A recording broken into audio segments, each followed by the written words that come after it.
Une détonation de tonnerre déchira la nuit comme un fouet, tandis que la pluie s'abattait en rafales sur les bois sombres.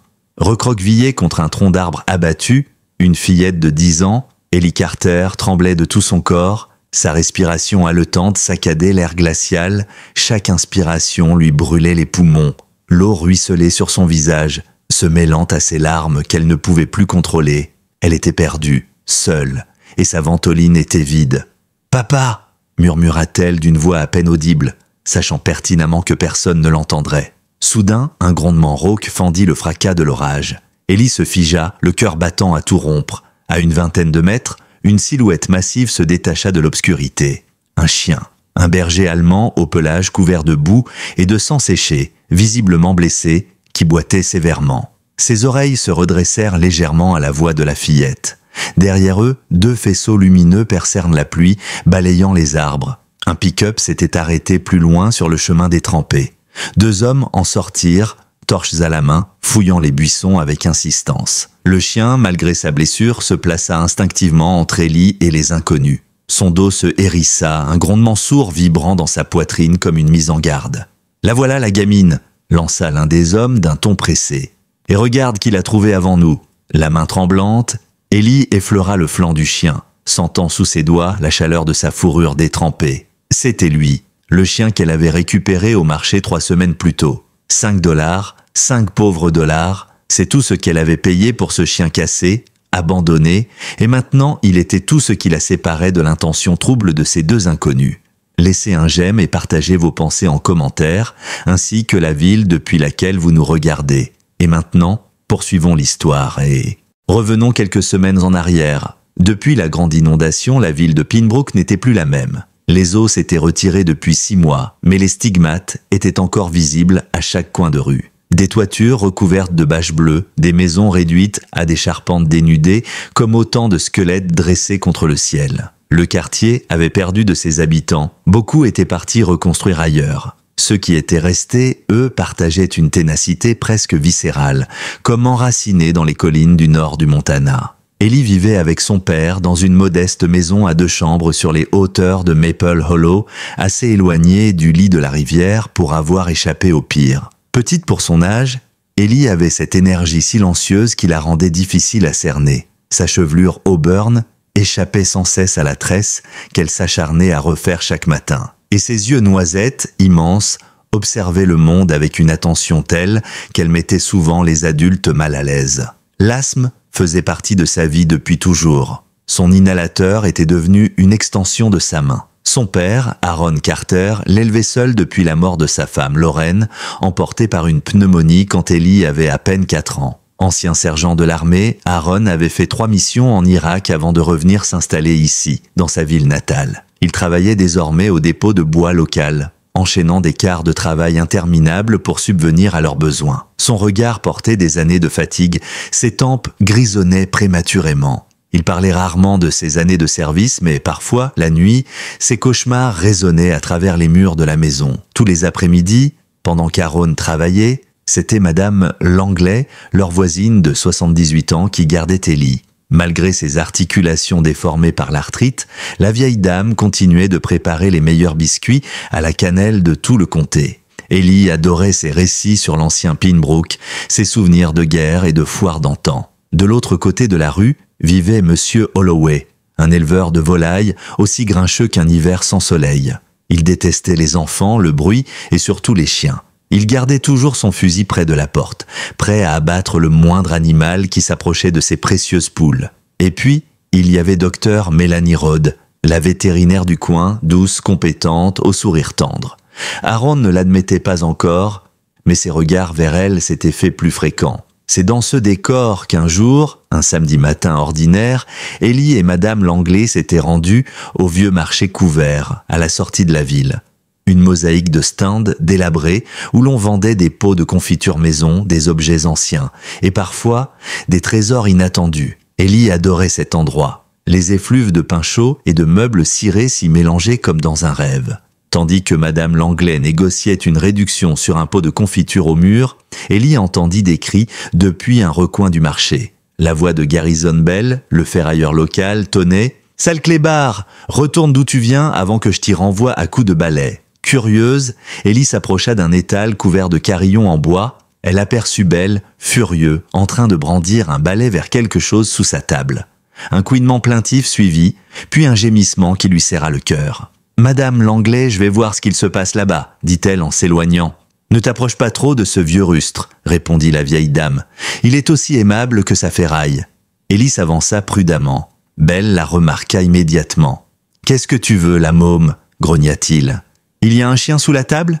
demanda Ellie, tentant d'apercevoir quelque chose sous la nappe crasseuse. « Ça ne te regarde pas. C'est un errant, il me colle depuis ce matin. » La fillette s'agenouilla, souleva doucement le tissu, une paire d'yeux dorés luisait dans l'ombre. Un berger allemand était allongé là, tremblant. Son flanc droit était lacéré, sa patte arrière ensanglantée, ses côtes saillantes sous un pelage hirsute.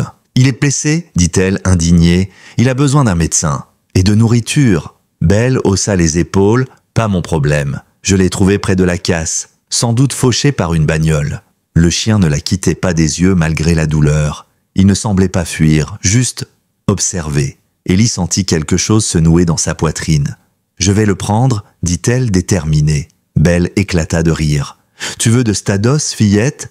Ce clébard est bon pour l'euthanasie. »« Combien ?» insista Ellie. Belle plissa les yeux. « Allez, donne-moi 5 $ et il est à toi. Mais t'iras pleurer ailleurs quand il crèvera. » Ellie glissa la main dans sa poche. Son père lui donnait toujours un billet de 5 pour les urgences, au cas où elle aurait besoin d'un nouvel inhalateur. Elle regarda le chien. Ses yeux-là, ce n'était pas un appel au secours, c'était un pacte silencieux. Elle tendit le billet. Belle ricana, vendu. Ellie ignora les ricanements de Belle. Elle s'agenouilla doucement, parla au chien comme à un vieil ami. « Tu n'as plus à avoir peur, je vais m'occuper de toi. » À sa grande surprise, malgré la douleur visible, le berger allemand tenta de se lever. Il chancela, mais parvint à sortir de son abri de fortune. Il la suivit lentement, en boitant, le regard fixé sur elle comme s'il comprenait qu'il venait de changer de vie. « Ellie Carter !» La voix de Madame Langlais résonna à travers le marché. « Où t'es-tu encore cachée ?»« J'ai besoin d'aide, » répondit Ellie en agitant la main. « J'ai acheté un chien, il est blessé. » La vieille dame arriva en boitillant, ses yeux s'élargissant en découvrant l'animal. « Par tous les saints, ma fille, ton père va faire une syncope. On ne pouvait pas le laisser là. Pas avec Belle, » plaida Ellie. Madame Langlais soupira longuement, regardant la bête. « Eh bien, on a jusqu'à ce soir pour le nettoyer et lui trouver un nom avant que ton père rentre. Allons-y. » Elles aidèrent le chien à grimper dans l'ancienne berline de Madame Langlais. L'animal, bien qu'éprouvé, ne se montra jamais agressif. Au contraire, il se laissa faire avec une sorte de calme résigné. De retour à la maison, Ellie installa une couverture dans le garage.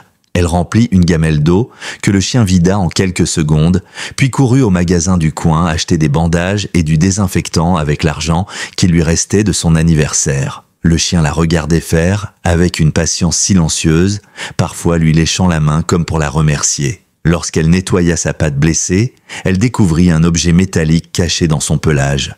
Une chaîne avec une plaque. Elle la dégagea doucement et lut à voix basse « Scout, unité K9 ». Elle releva les yeux vers le chien. « C'est ton nom, Scout ?» Le berger allemand la fixa avec intensité, puis poussa un petit gémissement. Ellie sourit. « D'accord, alors tu es Scout. » Toute la journée, Ellie s'efforça de le nettoyer, de le nourrir, de l'apprivoiser. Quand le soir arriva, elle avait préparé un discours pour son père. Aaron franchit la porte, visiblement épuisé par sa journée au dépôt. Il retira ses bottes, posa sa veste, puis entra dans la cuisine. Ce qu'il vit le fit se figer. Sa fille était assise sur le sol à côté d'un énorme berger allemand, visiblement blessé, mais calme. « Ellie Rose Carter » dit-il d'une voix grave. « Qu'est-ce que c'est que ça ?»« Il s'appelle Scout » répondit Ellie parlant rapidement. « Il était blessé, Monsieur Bell le battait avec un balai et j'ai payé 5 $ pour l'avoir. Je l'ai soigné, je l'ai lavé, il était gentil, il ne fait pas de dégâts et... » « Stop !» l'interrompit Aaron levant la main. « D'où viennent les 5 $? » Elle baissa les yeux. « C'était pour l'inhalateur. » Aaron passa une main sur son visage, partagé entre colère et inquiétude. « Tu as utilisé ton argent d'urgence pour un chien inconnu? Et si tu avais eu une crise, personne d'autre ne l'aurait aidé, papa. Il allait mourir. » À cet instant, Scout se leva avec difficulté, s'approcha d'Aaron et s'assit à ses pieds, baissant la tête dans une posture humble. Aaron recula d'un pas mal à l'aise. « Je ne veux pas de chien dans cette maison, déclara-t-il. Encore moins un aussi gros. Juste jusqu'à ce qu'il aille mieux, supplia Ellie, les larmes aux yeux. Après, on lui trouvera une famille. Promis. Un coup à la porte l'interrompit. C'était Madame Langlais. Je suis venue tout expliquer, dit-elle d'un ton ferme. L'animal était dans un état épouvantable, et je vous jure qu'il n'est pas dangereux. Aaron resta silencieux un moment, les bras croisés, puis il soupira. Très bien, 3 jours, il reste dans le garage, et lundi, on l'emmène au refuge. Ellie sauta dans ses bras. Merci papa. Tu verras, Scout est spécial, je te le promets. Mais tandis qu'elle entraînait le chien vers le garage, Aaron sentit un frisson lui parcourir l'échine. Ce nom, Scout, il ne l'avait pas entendu depuis des années. Le lendemain, la guérison de Scout sembla presque miraculeuse. Sous les soins d'Ellie, aidée par Dr. Rhodes, qu'elle avait supplié d'examiner le chien sans le faire payer tout de suite, la plaie de Scout commença à cicatriser. Aaron, touché malgré lui, accepta de prolonger l'essai d'1 semaine. Ellie était aux anges. Un soir, elle annonça fièrement à table « Regarde papa, il obéit à des ordres de main ». Elle leva la main paume vers le haut. Scout s'assit immédiatement. « Où as-tu appris ce geste ?» demanda Aaron, surpris. « Nulle part. Il le savait déjà ? Regarde. » Elle enchaîna plusieurs signaux, tous suivis avec précision militaire. Aaron fronça les sourcils. « Ce chien a reçu un entraînement coûteux. Peut-être qu'il appartenait à un riche ?» proposa Ellie. Aaron secoua la tête. Pas riche, militaire. Cette nuit-là, après qu'Ellie se soit endormie, Aaron descendit au garage. Scout leva la tête à son approche, l'observant calmement. Aaron garda ses distances. Il n'avait jamais dit à sa fille que, jeune, un berger allemand l'avait attaqué et mordu jusqu'au sang. Depuis, il gardait toujours une méfiance instinctive envers les gros chiens. Mais Scout ne bougea pas. Lentement, il se leva et s'approcha d'Aaron, s'arrêtant juste avant de le toucher. Aaron remarqua la plaque métallique que sa fille avait évoquée. Il la saisit et lut l'inscription « Scout, unité K9 » et juste en dessous, il s'arrêta net. Sergent Nathaniel Carter, son frère, son petit frère, disparu en mission 3 ans plus tôt, dans une embuscade en Afghanistan. Nathaniel, que l'armée avait déclaré porté disparu, corps jamais retrouvé. Et maintenant, ce chien était là, dans son garage, le même compagnon d'unité. Scout incline la tête comme s'il attendait qu'Aaron comprenne. Aaron recula vacillant sous le choc. C'était impossible. Nathaniel, son frère, disparu depuis 3 ans. Son corps jamais rapatrié, sa tombe vide, son nom gravé sur une plaque militaire sans qu'aucun cercueil ne l'accompagne. Et ce chien, cet animal blessé, silencieux, au regard si humain, portait son nom. Le même compagnon qu'on lui connaissait, Scout. Aaron eut le souffle coupé. Il passa une main sur la plaque une seconde fois, comme pour vérifier qu'il ne rêvait pas. Puis il s'écarta d'un pas, le cœur battant à tout rompre, incapable de comprendre comment un chien de guerre porté disparu en Afghanistan avait pu atterrir dans une décharge du Montana. Mais ces interrogations n'eurent pas le temps de mûrir. Une agitation soudaine dehors attira son attention. Des voix, des cris. Il sortit précipitamment et trouva Monsieur Holloway, l'éleveur de poules d'en face, furibond, brandissant un cadavre de poule sanguinolente. « Ton chien a massacré 3 de mes bêtes cette nuit !» hurla-t-il. « Je veux qu'il disparaisse ou j'appelle les autorités !» Aaron tenta de se contenir. « Il est resté dans le garage toute la nuit. Il est encore en convalescence. Ne me mens pas, Carter. J'ai vu un berger allemand revenir vers ta maison à l'aube. Et c'est la 3e fois cette semaine. » Les cris réveillèrent Ellie, qui surgit, inquiète. « Qu'est-ce qu'il se passe ?»« Rentre à l'intérieur, Ellie. » Aaron tenta de la calmer, mais Holloway se rapprocha menaçant. « Je sais ce que c'est que ce chien. Un militaire. Ces bêtes-là sont instables. Tu veux qu'il attaque ta gamine ?» Une fois Holloway reparti, Aaron retourna dans le garage. Scout n'avait pas bougé, pas une tache de sang, pas une plume. Et pourtant, les doutes s'insinuaient. Comment un chien militaire, gravement blessé, avait pu traverser des continents pour finir ici? Et pourquoi maintenant? Pourquoi 3 ans après la disparition de Nathaniel? Le lendemain matin, une voiture de patrouille s'arrêta devant chez eux. Le shérif local, Benjamin Dorsey, descendit lentement, sa silhouette imposante masquée par son manteau de pluie. Ancien marine, il avait servi pendant la guerre du Golfe. Son regard expérimenté et son calme en faisaient un pilier du comté. « Salut, Aaron » dit-il posément. « J'ai entendu dire que tu avais un nouveau colocataire à 4 pattes. Encore les ragots de Holloway ?» répondit Aaron méfiant. « Je peux le voir ?» Aaron l'emmena au garage. Scout était là. allongé près de la couverture, pendant qu'Ellie triait ses pommes de pin avec méthode. À l'approche du shérif, Scoot se redressa, se plaça entre Ellie et lui, sans grogner mais parfaitement vigilant. Dorsey s'arrêta, le regard fixe, puis il se baissa lentement. « Bon sang !» murmura-t-il. « C'est vraiment lui !»« Vous le connaissez ?» demanda Ellie. « Pas personnellement, mais j'ai entendu parler d'un chien comme lui, un animal exceptionnel. » Aaron ferma la porte derrière eux. « Il répond à des ordres militaires. Et il a une plaque au nom de mon frère. » Le shérif haussa les sourcils. « Nathaniel Carter, ton petit frère, celui disparu dans les montagnes ? Oui. » Dorsey se tut un instant. Nathaniel était affecté à une unité K9 spéciale, et ce chien était son binôme. Si c'est bien Scoot, on a un gros mystère sur les bras. Alors que les adultes discutaient, Scoot s'était approché d'Ellie, reniflant son sac à dos, jusqu'à en sortir doucement son inhalateur. Il le poussa du museau vers elle, le déposa devant elle comme s'il savait que ce petit objet pouvait lui sauver la vie. « Il fait souvent ça, dit-elle fièrement, comme s'il savait que j'en aurais bientôt besoin. » Le shérif observa la scène avec une attention redoublée. « Aaron, j'aimerais te parler seul à seul. » Une fois dehors, Dorsey baissa la voix. « Il y a quelque chose que je ne t'ai pas encore dit. Depuis quelques jours, des services militaires ont demandé des renseignements sur un chien manquant, un berger allemand, d'un programme spécial. » Aaron fronça les sourcils. « Tu veux dire que quelqu'un cherche Scoot ? » ?»« Oui. Et si ce que je pense est juste, on n'aura pas que Holloway sur le dos. » Ce soir-là, Aaron prit une décision.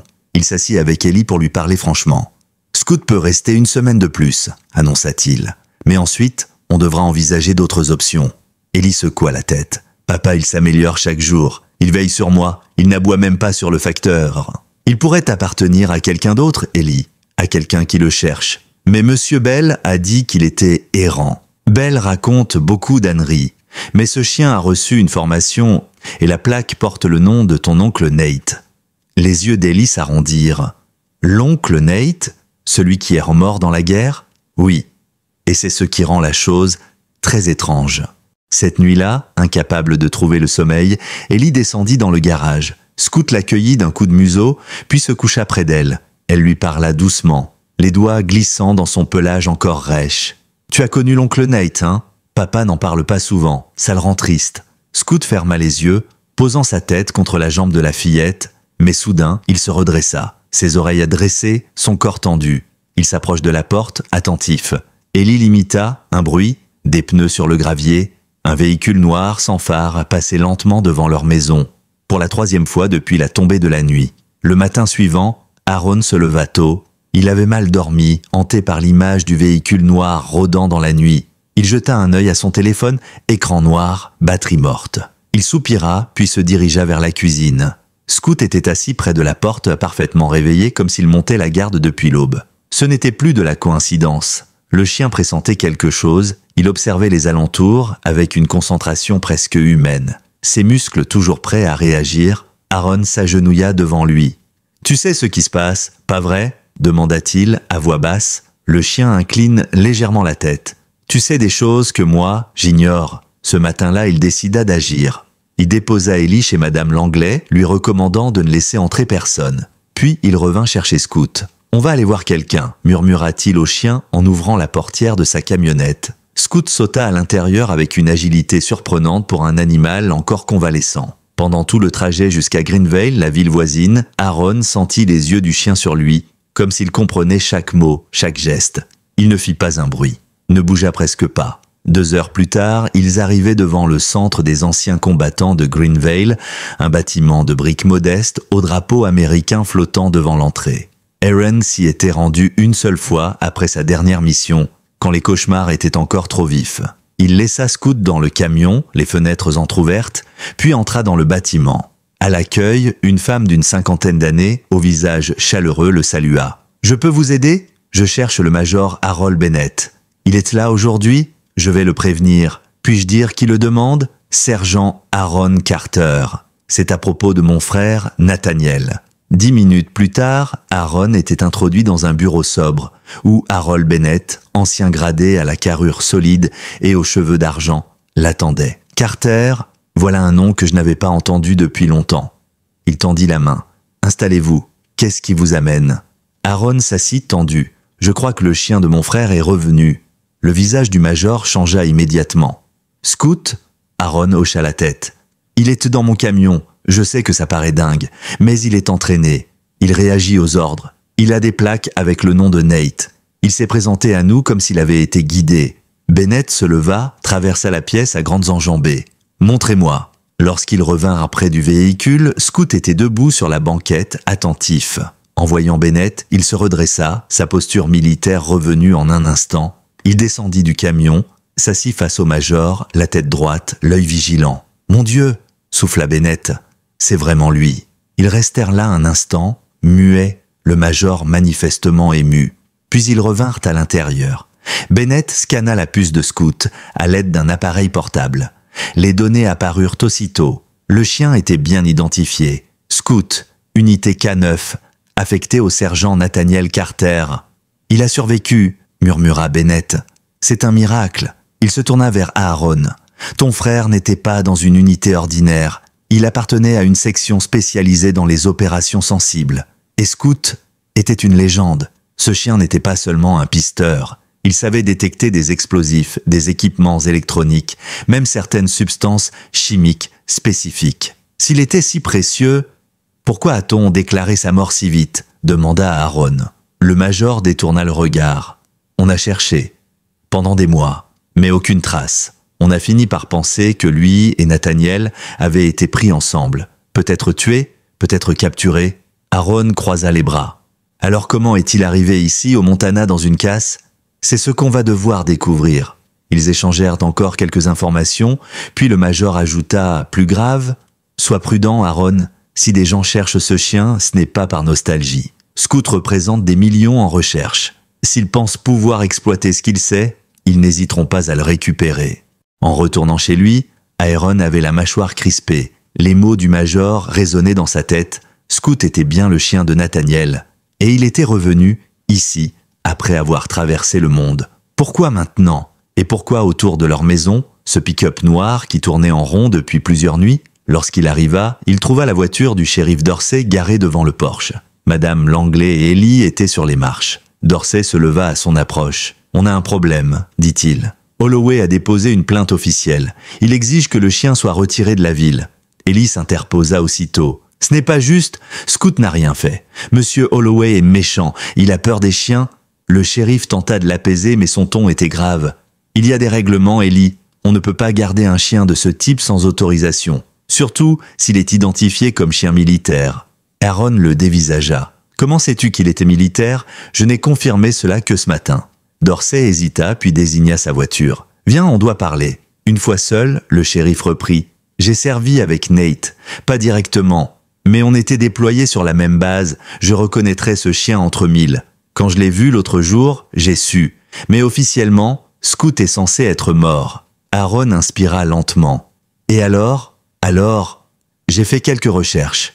Et il se pourrait que l'armée ait tenté de le récupérer en secret, il y a 1 an. Mais il leur aurait échappé. Depuis, certaines sociétés privées le traquent. Pour le reproduire, pour étudier son comportement. À cet instant, un pick-up surgit à toute vitesse au bout de la rue. Il pila devant la maison, soulevant une gerbe de gravier. Monsieur Holloway en sortit, brandissant un document. « J'ai obtenu une ordonnance du juge Whelan. Ce chien doit partir avant la tombée de la nuit. » La tension monta instantanément. Ellie, les poings serrés, s'interposa devant Scout. « Vous n'avez pas le droit ? Il ne vous a rien fait ?» Holloway l'ignora, brandissant son papier comme une arme. « Ce chien est une menace pour tout le voisinage. Et maintenant que vous savez qu'il vient de l'armée, vous êtes responsable s'il attaque quelqu'un. » Le shérif s'interposa. « Calmez-vous, Conrad, on va suivre la procédure. » Holloway pointa Aaron du doigt. « Je veux qu'il parte. Ce soir. Sinon, je m'en charge moi-même. » Puis il remonta dans son pick-up et repartit en trombe, laissant derrière lui une odeur d'huile brûlée et une tension à couper au couteau. Aaron ramassa la feuille. Un avis temporaire d'éviction. Cela leur laissait à 48 heures pour prouver que Scout ne représentait pas une menace.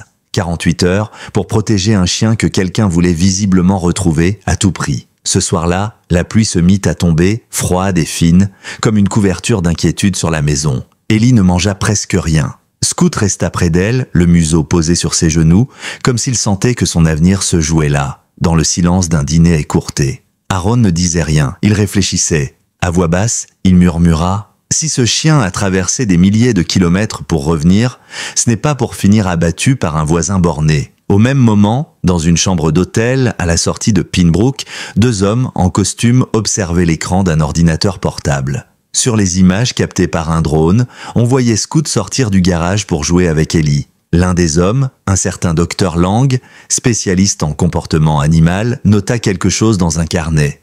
Il est encore plus stable que prévu, même après un traumatisme et une blessure non traitée. Son collègue Grayson Knox hocha la tête. On le récupère demain, quoi qu'il en coûte.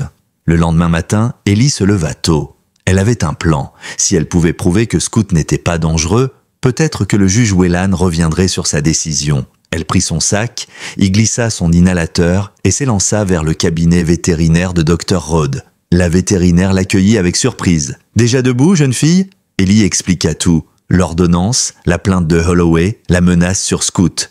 Il a sauvé ma vie. Et maintenant, c'est à moi de sauver la sienne. Rhodes l'observa un instant puis hocha la tête. « J'ai une idée. » Elles passèrent la matinée à rédiger un rapport vétérinaire complet. Rhodes ajouta des vidéos montrant Scoot obéissant à des ordres simples, interagissant calmement avec d'autres animaux et même restant impassible face à des bruits violents. Elle ajouta en annexe la note suivante: « Ce chien ne montre aucun signe d'agressivité pathologique. Son comportement correspond à un animal hautement dressé, stable et socialement équilibré. » Ellie serra le document contre elle. « Merci, Dr Rhodes. Sois prudente en rentrant, d'accord ? » Mais sur le chemin du retour, alors qu'elle traversait la forêt entre le cabinet et sa maison, un bruit attira son attention. Des pas, lents, pesants. Elle se retourna, mais ne vit personne. Puis un craquement, plus proche. Elle accéléra le pas. La forêt lui semblait soudain plus sombre. Son souffle s'emballe. Elle chercha son inhalateur, mais il n'était plus dans son sac. Elle avait dû le perdre en route. Paniquée, elle se mit à courir. Mais son asthme reprenait le dessus. Sa vision se brouillait. Elle tomba à genoux, suffocant, et c'est là qu'il apparut. Scoot, surgit de nulle part. Il s'approcha d'elle, lui lécha le visage, puis, dans un geste incroyable, il renifla autour d'elle et fonça dans la direction opposée. Quelques secondes plus tard, il revint, tenant l'inhalateur dans sa gueule. Il le déposa devant elle, puis s'assit, l'observant calmement. Ellie, tremblante, parvint à déclencher une bouffée. L'oxygène revint. Les larmes coulèrent. « Merci, merci Scoot !» Ce moment décida de tout. Ce n'était plus un chien, c'était un ange gardien. Quand elle rentra à la maison, le rapport vétérinaire à la main, Aaron l'écouta sans un mot. Puis il regarda Scoot, qui dormait tranquillement près de la cheminée. Il se leva, enfila sa veste. « On va voir le juge, maintenant. » Ils se présentèrent au tribunal local. Aaron, Ellie et Scoot. Dr Rhodes avait prévenu qu'elle les rejoindrait. Le juge Whelan, un homme grand aux cheveux blancs, les reçut en fin d'après-midi. Aaron plaida leur cause, appuyé par le rapport, mais le juge hésitait. « Les chiens de guerre sont imprévisibles. Ce n'est pas votre faute, monsieur Carter. Mais la loi est la loi. » Ellie se leva alors. « Monsieur le juge, Scoot m'a sauvé la vie, 2 fois. Il ne m'a jamais mordu, jamais grogné dessus. Il me protège. Si vous le chassez, alors vous chassez un héros. » Un silence pesant suivit ces mots. Puis le juge soupira. « Je vais étudier votre demande, mais en attendant, le chien doit rester confiné chez vous. Et pas de promenade sans laisse. » C'était une victoire partielle, mais une victoire quand même. Ellie sourit à Scoot, qui, comme s'il comprenait, remua doucement la queue. Ce soir-là, personne ne remarqua la silhouette en costume noir garée plus bas dans la rue, observant la maison à travers des jumelles. Grayson Knox décrocha son téléphone. Ils ne veulent ça pas céder. On agit cette nuit. La pluie tombait drue sur les toits de Pinbrook.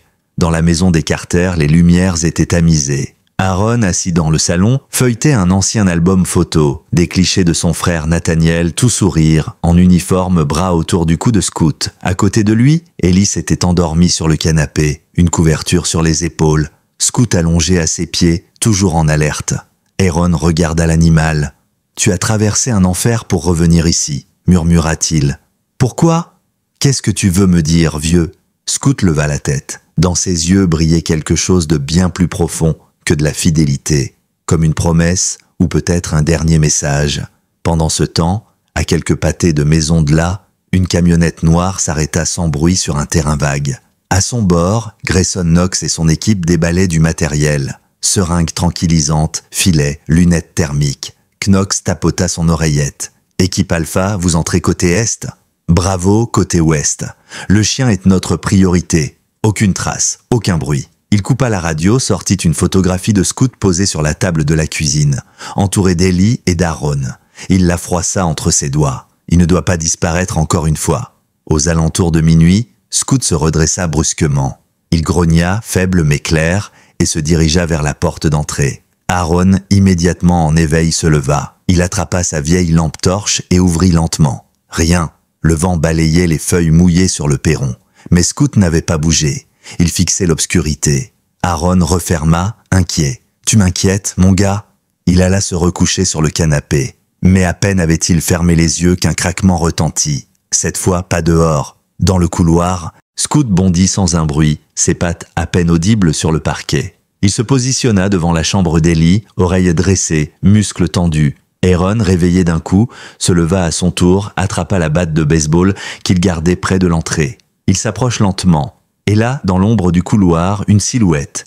Un homme vêtu de noir, masque sur le visage, tenant un fusil hypodermique. Aaron cria. L'homme fit volte-face et tira. La fléchette siffla à quelques centimètres du mur. Mais Scout avait déjà réagi. Il se jeta sur l'intrus, le percutant de tout son poids. Ils roulèrent au sol dans un vacarme assourdissant. Ellie surgit de sa chambre, hurlant. Aaron attrapa son téléphone, mais aucun signal. Le second homme, posté à l'extérieur, lança une grenade fumigène à travers une fenêtre. Le gaz envahit la pièce. La panique éclata. Aaron attrapa Ellie, l'enroula dans une couverture et cria « Par la porte arrière !» Scout, malgré la fumée, repoussa l'intrus vers l'entrée. Les hommes reculèrent, surpris par la violence de sa réaction. Ce chien n'agissait pas par instinct. Il protégeait une famille.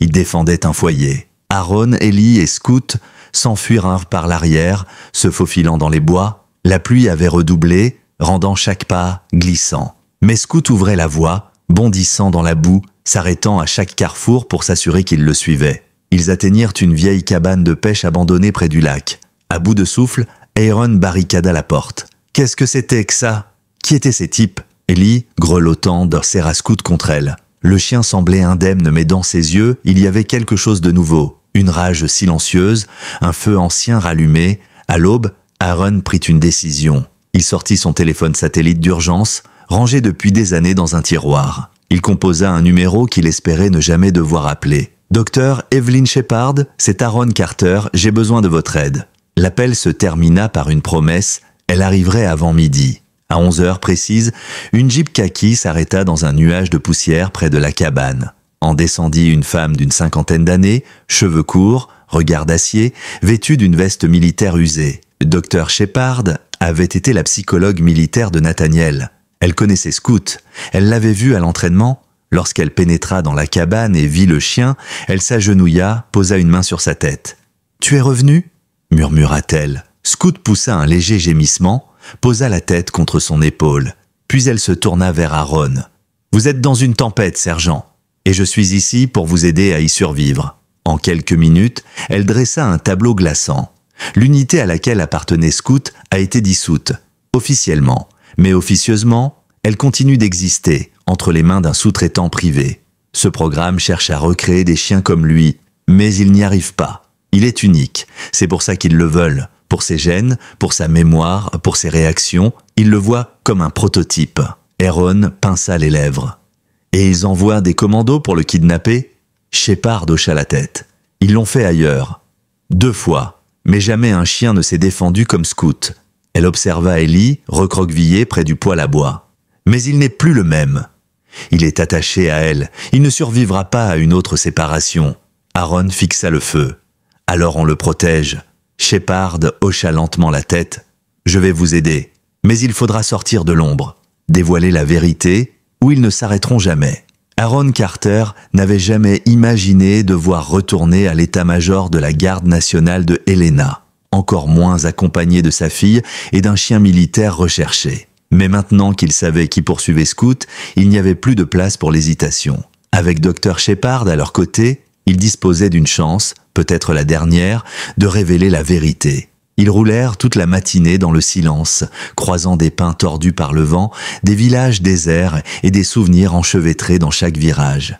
Ellie tenait Scout contre elle, ses doigts enfouis dans son pelage. « Il tremble », murmura-t-elle. Shepard, les yeux fixés sur la route, répondit « il sait qu'on s'approche de la fin ».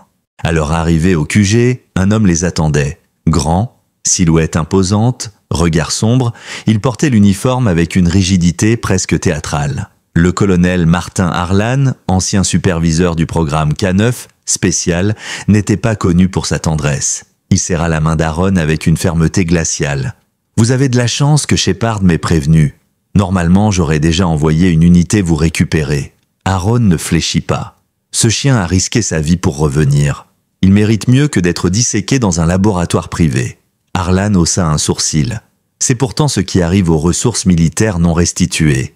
Ellie s'interposa. Scout n'est pas une ressource, c'est une âme. Le colonel l'observa longuement, puis détourna les yeux. Très bien, suivez-moi. Ils traversèrent les couloirs froids du bâtiment jusqu'à une salle d'analyse. Là, un technicien examina les données de la puce de Scout. Un écran projeta son historique. Mission, localisation, ordre reçu, protocole. Mais une anomalie attira l'attention du technicien. Il y a une couche de données cryptées, quelque chose de caché. Shepard s'approcha. Nathaniel lui a laissé un message. Je le savais. Décrypté, ordonna Harlan. Les minutes semblèrent une éternité. Puis une vidéo se lança. L'image était tremblante, tournée à la hâte. On y voyait Nathaniel Carter, barbu, amaigri, assis dans un abri rudimentaire. Scout était couché à ses pieds. Si vous voyez ça, ça veut dire que Scout est revenu, que moi je n'ai pas pu. Un silence, Nathaniel leva les yeux. Mon unité a été trahie, pas par l'ennemi, par ceux qui nous dirigeaient. Ils nous ont envoyés dans une embuscade. J'ai compris trop tard. J'ai ordonné à Scout de fuir, de rentrer. Il est plus que mon frère d'armes. Il est ma mémoire, mon testament. Protégez-le. Il sait. La salle resta figée. Le souffle d'Ellie se coupa. Aaron, lui, ferma les yeux, les poings serrés. Harlan éteignit l'écran. Voilà pourquoi ils le cherchent. Ils portent la preuve d'une trahison. Et ils feront tout pour le récupérer. Shepard reprit. Si cette vidéo fuite, elle fera tomber des têtes. Des entreprises privées, des officiers corrompus et ce laboratoire qui le traque. Harlan soupira. Très bien, vous avez gagné. Scout ne retournera pas à ses anciens maîtres. Mais ils avaient parlé trop vite. À cet instant, une alarme retentit. Voix métallique, intrusion, périmètre nord, risque niveau 3. Harlan activa son talkie. Unité de sécurité répondait. Aucune réponse, puis un nouveau message. Brèche au hangar 4. Véhicule non identifié en approche rapide. Aaron se figea. Shepard courut jusqu'à une baie vitrée. Ce sont eux, Knox et ses hommes. Ils nous ont suivis. Le chaos explosa en quelques secondes. Des hommes en noir, armés, pénétrèrent par les portes latérales. 2 d'entre eux pointèrent leurs fusils tranquillisants vers Scout. Mais l'animal, réactif comme s'il avait anticipé la scène, bondit sur l'un des tireurs et le fit basculer contre un mur. Aaron attrapa Ellie, la protégeant de son corps. Shepard saisit un pistolet dans une armoire d'urgence. Harlan donna l'ordre d'évacuation. « Sortez par le tunnel est. Je les retiens. » Ils coururent à travers le bâtiment, escortés par 2 soldats restés fidèles. Les murs tremblaient sous les tirs. Ellie trébucha. Aaron la rattrapa in extremis. Scout restait en arrière, les couvrant, repoussant chaque attaque avec une précision surnaturelle. Lorsqu'ils atteignirent le tunnel, Knox était déjà là, attendant, un pistolet à la main. « Donnez-moi le chien, maintenant, ou je tire !» Ellie hurla, mais Aaron s'interposa. « Il est à moi, vous n'avez aucun droit. » Knox sourit. « Je n'ai pas besoin de droit, j'ai des ordres. » Alors que la tension atteignait son paroxysme, Scout s'élança, pas vers Knox, mais vers une pile de caisses métalliques. Il les percuta de tout son poids. Elles s'effondrèrent, provoquant un effet domino. Knox fut désarmé, projeté au sol. Shepard le maîtrisa avec sang-froid. « Fin de la partie », dit-elle en le menottant. Quelques heures plus tard, dans le calme d'un bureau sécurisé, Harlan remit à Aaron une enveloppe. « C'est officiel. Scout vous est confié, en reconnaissance de ses services et de ceux de votre frère. » Aaron prit le papier, incapable de dire un mot. Ellie sauta dans les bras de Scout. « Tu restes avec nous, pour toujours. » Le chien ferma les yeux, apaisé. Mais dans l'ombre, un homme observait l'écran d'un autre drone. Il raccrocha un téléphone et murmura « Ce n'est pas terminé. » Les jours suivants furent un mélange de soulagement et d'hébétude. La maison Carter, pourtant si calme d'ordinaire, était devenue le centre d'une tempête nationale. Les médias s'étaient emparés de l'affaire après la publication discrète de la vidéo de Nathaniel. Shepard l'avait remise à une journaliste de confiance, ancienne vétérane, qu'il avait diffusé dans une émission de Fontard le soir. Au départ, peu de gens y avaient prêté attention. Mais dès le lendemain, les réseaux sociaux s'étaient enflammés. Le nom de Scout était sur toutes les lèvres. On parlait de lui comme d'un survivant, d'un soldat, d'un héros canin revenu d'entre les morts. Ellie, elle, essayait de revenir à une vie normale. Mais comment le pouvait-elle maintenant qu'elle savait que le monde entier connaissait son chien ? À l'école, certains la pointaient du doigt, d'autres voulaient des photos, des selfies, lui posaient des questions en boucle. Elle trouvait cela absurde. Pour elle, Scout n'était pas une star. Il était son ange gardien, son protecteur, et rien ne comptait plus que sa sécurité. Aaron, de son côté, fut convoqué à plusieurs reprises par les autorités. Il accepta de témoigner devant un comité spécial du Congrès, dans le but de faire toute la lumière sur le programme dont avait été victime son frère. Lorsqu'il revint à la maison un soir d'avril, exténué par les allers-retours à Washington, il trouva Ellie dans la cour, assise sur les marches du perron, Scout couché contre elle. Elle leva les yeux vers son père. « Ils ne vont pas encore nous le prendre, hein ?» Aaron secoua la tête. « Non, c'est fini, ma chérie. Ce chien reste avec nous. Il fait partie de la famille maintenant. » Elle sourit. Mais au fond d'eux, ils savaient tous les deux que rien ne serait plus jamais comme avant. La paix était relative et fragile. Ce soir-là, alors qu'ils dînaient tous les trois, Scout comprit. Un courrier officiel arriva. Il était signé par le département de la Défense. L'enveloppe contenait une reconnaissance formelle. Scout était désormais considéré comme un vétéran. Il bénéficierait d'un suivi vétérinaire à vie, d'une pension alimentaire et d'un statut de chien de guerre retraité. Ellie lut le papier à voix haute, émue, tandis qu'Aaron fixait les lignes en silence. « C'est une première », murmura-t-il. « Ils n'ont jamais fait ça pour un chien. » Mais au-delà des mots officiels, il restait un vide. Nathaniel n'avait jamais été retrouvé. Et malgré les preuves, malgré le message enregistré, aucune confirmation ne venait mettre un point final à cette disparition. Un matin, alors qu'il faisait encore nuit, Aaron reçut un appel. Une voix rauque, déformée, mais familière. « Aaron ?» Il manqua de lâcher son téléphone. « Qui est là ?» Un silence. Puis, « Tu l'as retrouvé. Merci. » Et la ligne coupa. Aaron resta figé, tremblant. Il connaissait cette voix. C'était celle de Nathaniel. Il ne dit rien à Ellie. Il garda le secret, au moins pour l'instant. Mais dans son cœur, il y eut comme un éclair d'espoir. Et s'il était encore vivant ? Et s'il était là, quelque part, regardant son frère et son chien continuer à vivre en son nom ? Quelques jours plus tard, une enveloppe non affranchie fut glissée sous leur porte. À l'intérieur, une photo, Scout, encore chiot, sur les genoux de Nathaniel. Derrière eux, un drapeau plié et une inscription à peine visible. « Il m'a ramené, c'est à toi maintenant de le garder. » Ellie retrouva cette nuit-là son père devant la cheminée, Scout couché entre eux. Elle lui prit la main. « Tu crois que l'oncle Nat est toujours vivant ?» Aaron ne répondit pas tout de suite.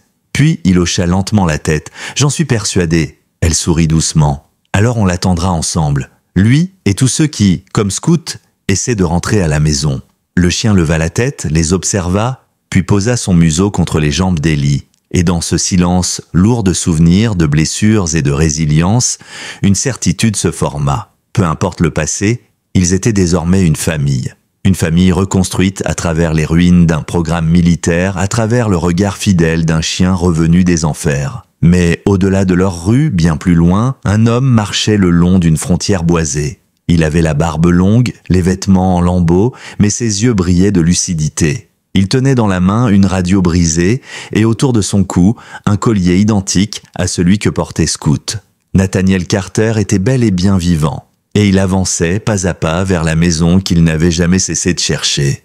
Le printemps avait doucement balayé les dernières traces de l'hiver à Pembroke. Les arbres bourgeonnaient à nouveau, les oiseaux reprenaient possession des branches, et sur le perron de la maison des Carter, la vie semblait presque normale. Mais derrière cette tranquillité retrouvée, une tension sourde persistait, imperceptible aux yeux des voisins, mais bien réelle pour Aaron et Ellie. Chaque bruit suspect dans la nuit, chaque voiture qui ralentissait un peu trop devant leur allée, leur rappelait que Scout n'était pas seulement un chien. Il était une mémoire vivante, une cible, un survivant. Aaron décida qu'il était temps de faire un pas vers l'avenir. Il avait longtemps repoussé l'idée, mais ce jour-là, il se rendit au tribunal du comté pour déposer une demande officielle d'adoption de Scout. Le juge Whelan, toujours aussi raide, lut le dossier en silence. Ce chien, à ce que je comprends, a été déclaré vétéran par le département de la Défense. Vous êtes donc prêt à assumer sa garde définitive ? Aaron acquiesça. Il est déjà de la famille. Ce que je fais ici, c'est juste mettre ça sur papier. Le juge griffonna quelque chose sur son carnet. Puis, avec un sourire à peine perceptible, « Très bien, Scout Carter est désormais enregistré comme membre de votre foyer. » Quand Aaron annonça la nouvelle à Ellie, elle éclata en sanglots. « Ça veut dire qu'il est vraiment à nous ?»« Il l'a toujours été, » répondit Aaron en lui ébouriffant les cheveux. Ce soir-là, ils fêtèrent ça avec un gâteau improvisé, un peu trop sec, un peu trop sucré, mais parfait à leurs yeux. Scout eut droit à une part spéciale, sans chocolat bien sûr, mais décorée d'un biscuit en forme d'étoile. Ellie l'observa manger avec fierté. « Tu le mérites, soldat. » Mais dans l'ombre, des choses bougeaient encore. Grayson Knox, arrêté mais jamais inculpé officiellement, avait disparu. La société qui finançait ces opérations avait été dissoute dans un flou juridique volontaire. Et bien qu'aucune preuve formelle n'ait été retenue contre ses supérieurs, certains noms revenaient dans des enquêtes confidentielles. Dr Shepard, elle, continuait de suivre l'affaire à distance. Elle appelait régulièrement Aaron, lui donnant des nouvelles sur les procédures en cours, les soldats anciens du programme K9, les chiens perdus. Un soir, elle lui parla d'un projet qu'elle voulait lancer. Un sanctuaire pour chiens militaires retraités. Pas un refuge, un lieu de mémoire, de respect, avec des enfants, des familles, de vrais liens. Aaron écouta en silence. Puis il dit « Vous avez besoin d'un directeur ?» Et ce fut décidé. Quelques semaines plus tard, il quitta officiellement son poste à l'atelier de mécanique où il travaillait depuis des années. Avec l'aide de Shepard et d'une fondation d'anciens combattants, ils achetèrent une ancienne ferme à l'écart de la ville. Là, au milieu des champs et des collines, ils construisirent un havre pour les chiens qui avaient donné leur vie à l'armée et qui méritaient enfin la paix. Ellie, elle, trouva une nouvelle passion. Enseigner aux plus jeunes comment approcher un chien traumatisé, comment reconnaître les signes d'angoisse, comment créer un lien de confiance. Elle devint, à 12 ans, la plus jeune intervenante bénévole du programme. Scout, bien sûr, était l'ambassadeur officiel du sanctuaire. Il accueillait chaque nouveau pensionnaire avec la sagesse d'un vieux guerrier. Et même s'il commençait à boiter un peu plus qu'avant, même s'il dormait plus longtemps, son regard restait aussi vif. Il avait survécu à la guerre, à la traque, au silence. Maintenant, il survivait pour transmettre. Un jour, alors qu'Ellie et lui rentraient d'une promenade en forêt, elle remarqua quelque chose d'étrange près de la clôture. Une boîte en métal laissée là, soigneusement déposée entre deux pierres. Elle la ramassa, curieuse. À l'intérieur, une lettre. Une simple feuille, avec une écriture reconnaissable entre mille. Celle de Nathaniel. « Je suis passé, mais je ne peux pas rester. Pas encore. Vous êtes en sécurité, et c'est tout ce qui compte. Merci de l'avoir protégé. Continuez. » Ellie montra la lettre à son père. Il resta longuement silencieux. Puis il alla chercher une vieille photo, celle de lui, Nate et Scout, prise avant le départ de son frère. Il la glissa dans un cadre avec la lettre et l'accrocha à l'entrée du sanctuaire. « Il veille sur nous », dit-il simplement. Ce soir-là, autour du feu, avec les autres bénévoles, ils racontèrent l'histoire de Scout. Pas celle d'un chien qui a combattu, mais celle d'un chien qui a aimé et qui est revenu. Pas pour fuir la guerre, mais pour retrouver la paix et la donner aux autres. Les saisons passèrent doucement sur les terres du sanctuaire. Le projet que Shepard et Aaron avaient lancé prenait vie au-delà de leurs espérances. Chaque semaine, de nouveaux chiens arrivaient. Certains avaient servi en Irak, d'autres en Afghanistan, quelques-uns dans des unités secrètes dont personne ne connaissait vraiment l'existence. Tous portaient en eux les mêmes cicatrices. La fatigue des ordres aveugles, la douleur d'une séparation, la mémoire d'un maître tombé au combat, et à chacun Scout réservait le même accueil. Une présence calme, une proximité silencieuse, comme un vétéran qui sait, qui n'a plus besoin de mots. Ellie grandissait vite. Son lien avec Scout devenait plus profond encore. Il ne s'agissait plus seulement de protection ou d'affection, c'était une compréhension mutuelle, instinctive, comme si tous deux partageaient désormais un même langage. Le soir, elle s'allongeait souvent à côté de lui dans l'herbe, le regard perdu dans les étoiles, lui parlant de ses rêves, de son école, de ses peurs aussi. Et Scout l'écoutait. Il ne bougeait presque pas, mais dans ses yeux brillait cette chose rare qu'on ne trouve qu'une fois dans une vie. Une loyauté absolue. Aaron, de son côté, se découvrait une nouvelle mission. Lui qui avait enfui les souvenirs, les uniformes, les drapeaux, se retrouvait à aider d'autres anciens militaires à renouer avec une partie oubliée d'eux-mêmes. Des hommes venaient parfois de très loin, silencieux, fermés. Ils repartaient quelques jours plus tard, changés, parce qu'un chien les avait regardés sans juger, parce qu'un enfant leur avait parlé comme à un grand-père. parce qu'en ce lieu, même les cicatrices avaient droit à la paix. Et puis un matin, sans prévenir, Scout ne se leva pas. Il était allongé sur le tapis de la véranda, le museau posé entre ses pattes, les yeux ouverts mais lointains. Ellie fut la première à comprendre. Elle s'agenouilla près de lui, caressa son flanc doucement. « Tu es fatigué, hein ?» Le chien remua faiblement la queue une dernière fois. Aaron arriva, le cœur déjà noué. Il s'agenouilla à côté de sa fille. « C'est peut-être le moment ?» dit-il en retenant ses larmes. Ellie hocha lentement la tête. Il a fait plus que ce que n'importe qui aurait pu demander. Ils l'emmenèrent dans la pièce centrale du sanctuaire. Shepard, prévenu, fit venir un vétérinaire de confiance. Pas un mot de trop, pas de discours, juste du respect. Ellie tint Scout contre elle jusqu'au bout. Et quand il ferma les yeux, ce fut comme si une époque entière s'éteignait. Une légende, un frère, un gardien. Les jours suivants furent flous, comme suspendus. Aaron construisit lui-même le cercueil, en bois brut, avec des gravures simples. Un os, une étoile, une empreinte. Ils l'enterrèrent sous le grand chêne à l'entrée du sanctuaire. Ellie prononça quelques mots. Pas une prière, pas une chanson, juste une promesse. « Tu as veillé sur moi. Maintenant, je veillerai sur les autres. » Les visiteurs affluèrent, des journalistes, des vétérans, des enfants, des familles entières, vinrent rendre hommage à ce chien qui avait traversé le feu pour retrouver un foyer. Shepard fit graver une plaque en métal fixée au pied du chêne. Scout Carter, soldat, frère, ami, il est revenu. Et il est resté. L'histoire de Scout devint une légende locale, puis nationale. On en parla dans les écoles, on en fit même un livre pour enfants que Shepard coécrivit avec Ellie. Ce n'était pas une histoire de guerre, c'était une histoire de courage, de mémoire et de retour. Mais pour Aaron, le vrai héritage de Scout se trouvait ailleurs. Chaque fois qu'un chien arrivait blessé, chaque fois qu'un soldat franchissait le portail du sanctuaire avec des yeux éteints, il sentait la présence de Scout dans le silence, dans la patience, dans la paix. Il lui arrivait même de l'entendre parfois dans les bois. Une branche qui craque, un souffle, un rêve. Et puis, un jour d'automne, alors que les feuilles tombaient en tourbillons rouges et dehors, un homme s'approcha de la maison. Barbe grisonnante, s'accusait sur le dos, démarche lente. Aaron le vit le premier. Il sortit sur le perron sans dire un mot. L'homme s'arrêta, leurs regards se croisèrent, et Aaron sut. Il n'avait plus besoin de preuves ni de mots. Nathaniel était là, vivant, enfin. Le choc fut si intense qu'Aaron ne bougea pas. Il restait figé, comme si son esprit refusait de croire ce que ses yeux voyaient. Et pourtant, c'était bien lui, Nathaniel Carter, plus amaigri, plus marqué, mais vivant. Ses pas s'étaient faits discrets, presque honteux. Pourtant, dès que leurs regards s'étaient croisés, le silence avait tout dit. Aaron descendit les marches lentement, les jambes lourdes comme du plomb, jusqu'à se trouver face à lui, à moins d'1 mètre. Aucun mot ne venait, aucun reproche, juste ce souffle d'incompréhension et de soulagement entremêlés. Nathaniel prit la parole le premier, d'une voix cassée, presque étrangère. « J'ai mis du temps, trop longtemps, mais j'ai vu tout ce que vous avez fait, tout ce que Scout a fait. » Aaron voulut répondre, mais sa gorge se noua. Il ouvrit les bras, et son frère y entra sans résistance. Ils s'étreignirent, comme s'ils reprenaient 10 ans de silence en une seule seconde. Ellie surgit alors du sanctuaire, alertée par le bruit.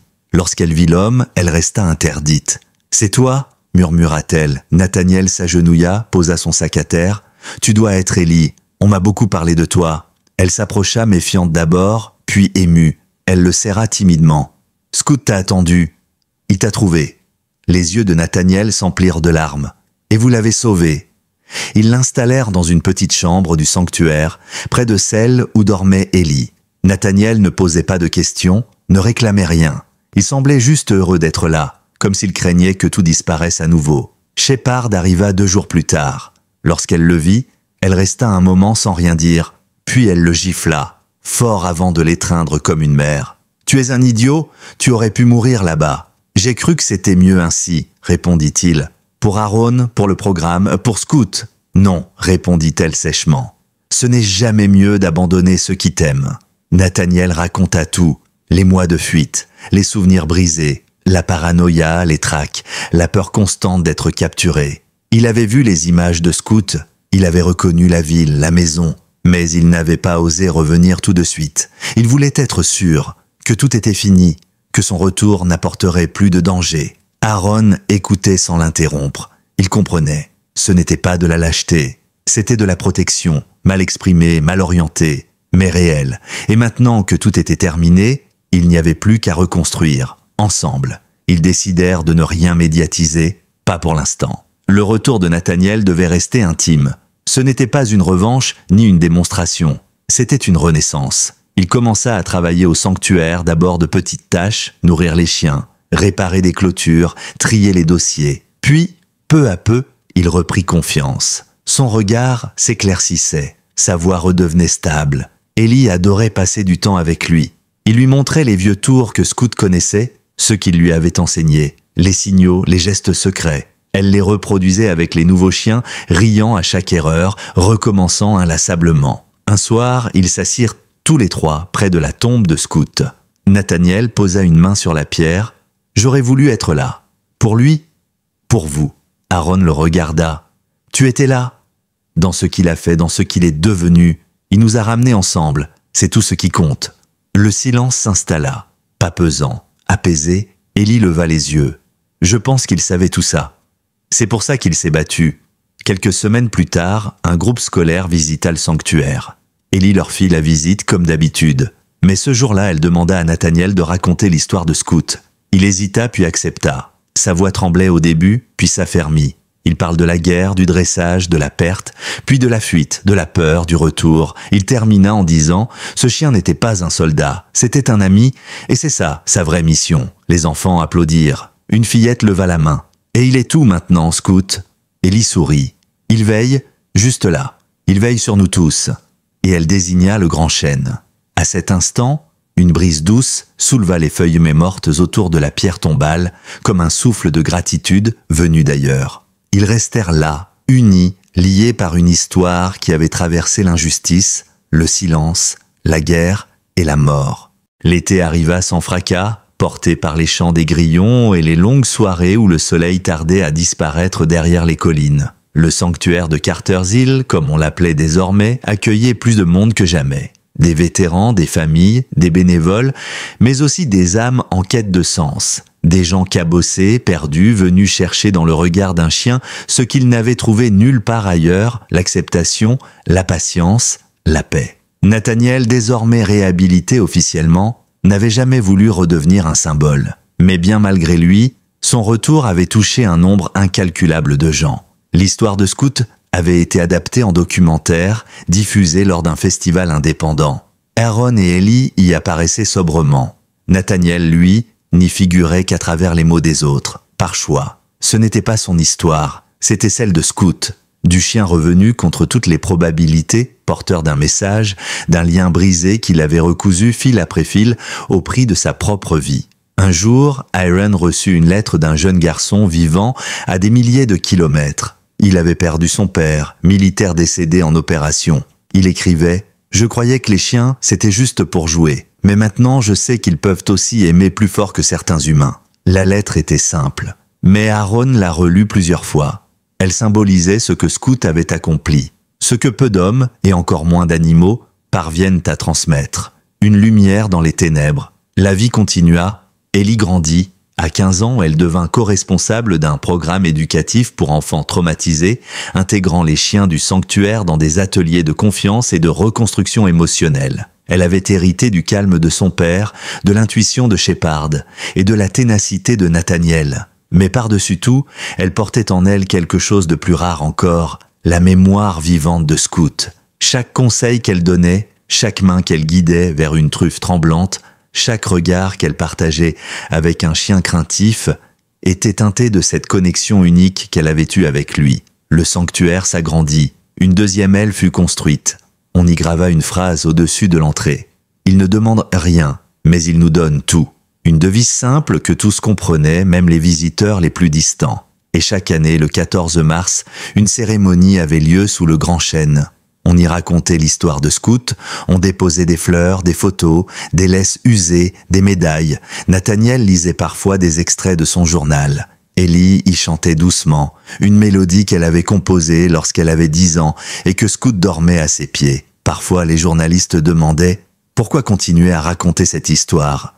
Aaron répondait toujours de la même manière « Parce qu'elle n'est pas finie. Chaque chien que l'on sauve, chaque soldat que l'on aide, chaque enfant que l'on rassure, tout ça, c'est encore Scout. Et dans un sens, c'était vrai. Il n'était jamais vraiment parti. Il vivait dans les gestes, dans les habitudes, dans les silences et les regards échangés. Il vivait dans le souvenir du collier qu'Ellie portait maintenant à son poignet, comme un bracelet tressé de cuir. Un soir d'août, alors que le soleil baignait la colline d'une lumière dorée, Ellie, assise seule sous le chêne, sortit un carnet. Elle y écrivit quelques lignes, presque machinalement. « Tu m'as appris à ne jamais avoir peur de l'amour, même quand il fait mal. Tu m'as montré que la loyauté ne meurt jamais, même quand le cœur s'arrête. Tu étais un chien, mais tu étais bien plus. Tu étais ma maison. » Elle ferma le carnet. Le vent souffla doucement dans les branches au-dessus d'elle comme une caresse invisible. Et dans ce frémissement, elle crut entendre, juste une seconde, un souffle familier. Celui d'un chien qui veille encore, car certaines histoires ne s'achèvent jamais vraiment. Elles s'enracinent dans les lieux, dans les gestes, dans les familles qu'elles transforment. Scout avait été plus qu'un chien. Il avait été un guide, un trait d'union entre un passé brisé et un avenir possible. Et tant qu'il y aurait des enfants pour tendre la main, tant qu'il y aurait des hommes pour réparer au lieu de fuir, tant qu'il y aurait des chiens pour aimer malgré la guerre, alors sa mémoire resterait vivante. Pas comme une légende, mais comme une vérité. Abonnez-vous à notre chaîne Chroniques Canines pour nous aider à partager encore plus d'histoires de grâce, de guérison et d'espoir. Que Dieu bénisse chaque âme qui regarde cette vidéo. Puissiez-vous trouver de la chaleur au cœur de la tempête et de la lumière dans le silence.